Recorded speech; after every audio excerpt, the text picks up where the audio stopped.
Bonjour tout le monde. Aujourd'hui, nous allons vous parler du mouvement FIRE.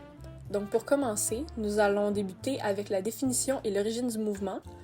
Ensuite, nous allons parler du principe du mouvement, des 5 types différents du mouvement, comment adopter ce mouvement et des conséquences du mouvement sur la richesse, le mode de vie de l'individu et la société. Donc pour débuter, le mouvement FIRE, de l'acronyme Financial Independence Retire Early, signifie en français indépendance financière, retraite précoce, et c'est un mode de vie qui permet à ses adeptes de prendre leur retraite à un assez jeune âge, donc entre 35 et 45 ans. Donc l'origine du mouvement, le mouvement est né dans les années 90 aux États-Unis et a rapidement été adopté par plusieurs personnes qui étaient à la recherche d'une nouvelle façon de vivre et qui voulaient sortir de la fameuse routine métro, boulot, dodo. Donc, quel est le principe derrière le mouvement? Ça dépend de la définition de chacun de l'indépendance financière.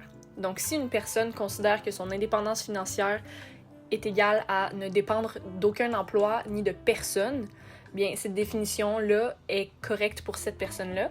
Mais si quelqu'un d'autre décide que lui, l'indépendance financière, c'est de pouvoir se payer tout ce qu'il veut quand il le veut, bien, la définition s'adapte à n'importe qui.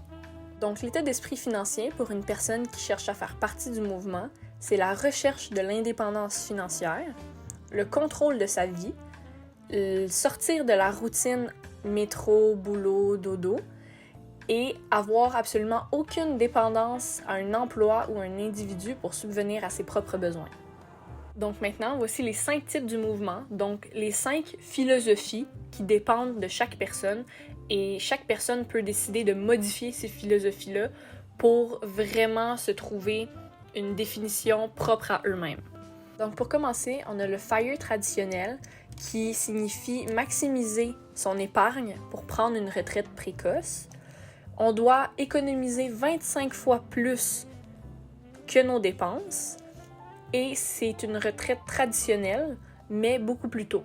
Donc, il ne va pas avoir d'excès ou on ne va pas diminuer nos dépenses nécessairement.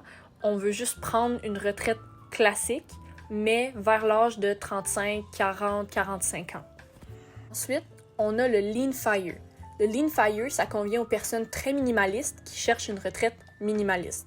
Donc, on veut garder le même mode de vie, mais ne plus avoir besoin d'un emploi pour subvenir à nos besoins. Donc ça veut dire qu'on va économiser juste assez pour couvrir nos dépenses de base sans prévoir de voyage ou d'excès lors de la retraite. Ensuite, on a complètement l'opposé, le Fat FIRE. Le Fat FIRE signifie qu'une personne planifie un coût de vie supérieur à la moyenne rendu à la retraite. Elle prévoit faire des grosses dépenses pour se faire plaisir, puis le montant économisé doit donc être plus élevé que les autres types, puisque la personne prévoit de dépenser plus rendu à la retraite. Ensuite, on a le Barista FIRE.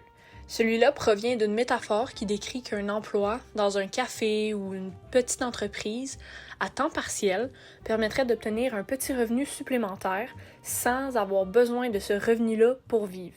Donc, il permet de travailler pour le plaisir, d'essayer plusieurs métiers sans dépendre d'un travail.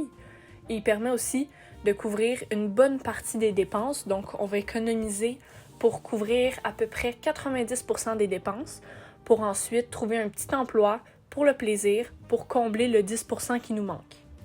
Ce style du mouvement est parfait pour les personnes qui ont peur de s'ennuyer à la retraite, surtout parce que dans le mouvement FIRE, on prend la retraite vers 40 ans à peu près. Donc, en moyenne, il nous resterait 40-45 ans à vivre encore. Donc, les gens qui ont peur de s'ennuyer pourraient facilement opter pour le Barista FIRE. Donc, pour terminer, le Coast FIRE se base sur les intérêts composés et l'investissement. Donc, on va économiser un certain montant pour le placer ou l'investir.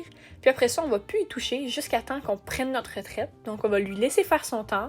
Le montant va grossir de lui-même.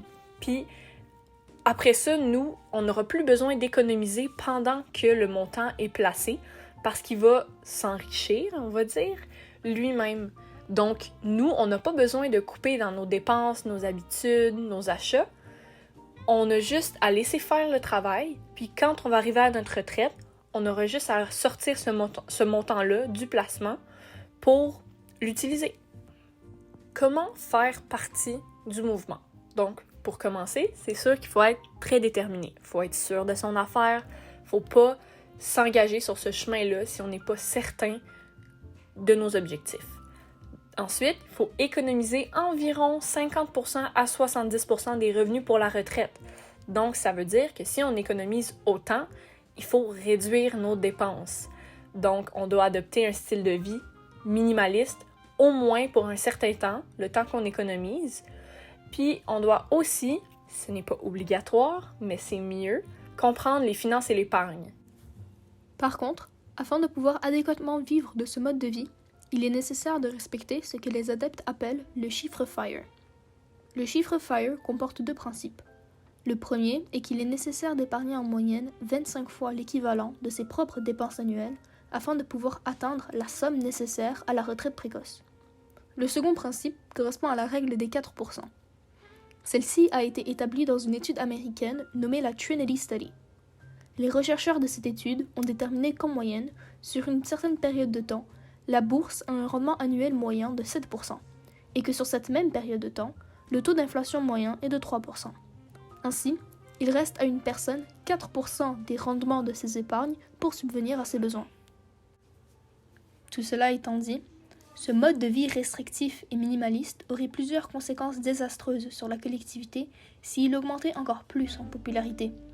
En effet, il y aurait un manque de main-d'œuvre expérimentée sur le marché du travail, rendant la prise de la relève par les générations futures très difficile.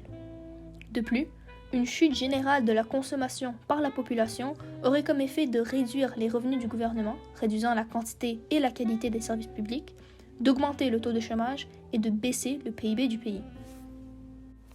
Pour l'individu lui-même, par contre, les conséquences sont plutôt positives.